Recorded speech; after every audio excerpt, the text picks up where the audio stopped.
Importa se Jesus morreu numa cruz ou numa estaca?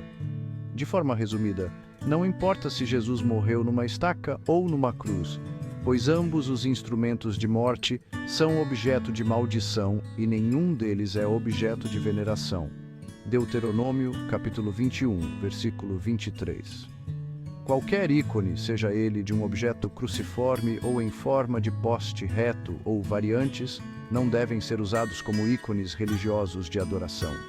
As Escrituras afirmam que amaldiçoado é todo aquele que for pendurado num madeiro, de modo que não se deve ter tais objetivos como se estes fossem algo bom, algo ao qual se devesse venerar ou respeitar.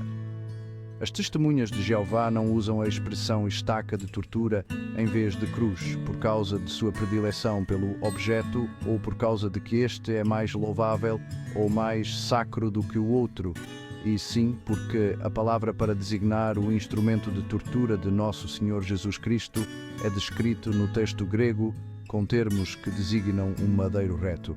Em termos legais do ponto de vista de Deus, não importa se Jesus foi pregado num madeiro com uma barra transversal configurando uma imagem cruciforme ou apenas em um poste reto, e sim de que ele estava fixado num madeiro, num objeto no qual criminosos e pessoas amaldiçoadas eram suspensas.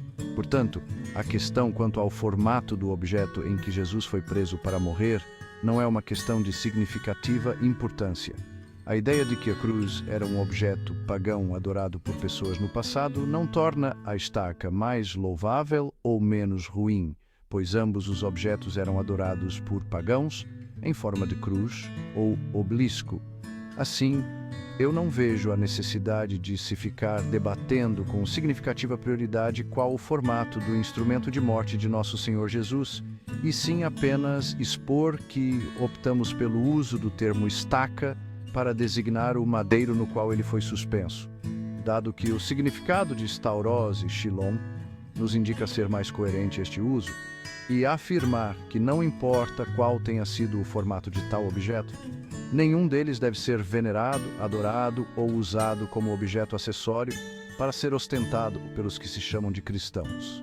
Será que estas declarações de Paulo significavam que eles veneravam o objeto de morte de Jesus e que tal objeto devia ser visto como amável e venerado? Pois há muitos, os quais eu costumava mencionar muitas vezes, mas agora os menciono também com choro, que estão andando como inimigos da estaca de tortura do Cristo. Filipenses capítulo 3, versículo 18. Pois Cristo não me enviou para batizar, mas para declarar as boas novas, e não com sabedoria de palavras, a fim de que a estaca do Cristo não se torne inútil. 1 aos Coríntios, capítulo 1, versículo 17. No entanto, que eu nunca me orgulhe de nada, a não ser da estaca do nosso Senhor Jesus Cristo. Gálatas, capítulo 6, versículo 14. A resposta é não. Paulo não está venerando ou louvando o objeto de morte de Jesus, e sim apontando aos resultados obtidos por meio da morte de Jesus, que foi através do madeiro. Paulo usa aqui o que chamamos de metonímia, quando se utiliza-se uma palavra para representar outra que está intimamente ligada a ela.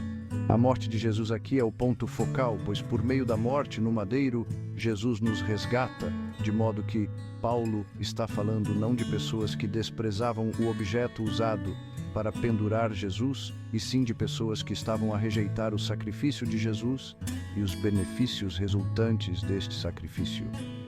Seria como dizer: as pessoas são inimigas da morte de Jesus Cristo.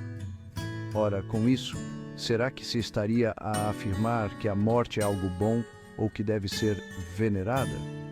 De modo algum, pois a Bíblia afirma que a morte é uma inimiga a ser destruída. 1 aos Coríntios, capítulo 15, versículo 26. A ênfase naturalmente está naquilo que a morte de Jesus trouxe como resultado, e não na morte em si. Da mesma maneira, a ênfase nas declarações precedentes estão nos benefícios resultantes da morte de Jesus e não no instrumento ou objeto em si, o qual era usado desde muito tempo para matar pessoas. O uso deste versículo por parte de alguns religiosos para defender a ideia de veneração da cruz por parte dos apóstolos é um desvio exegético, não é? Um erro interpretativo.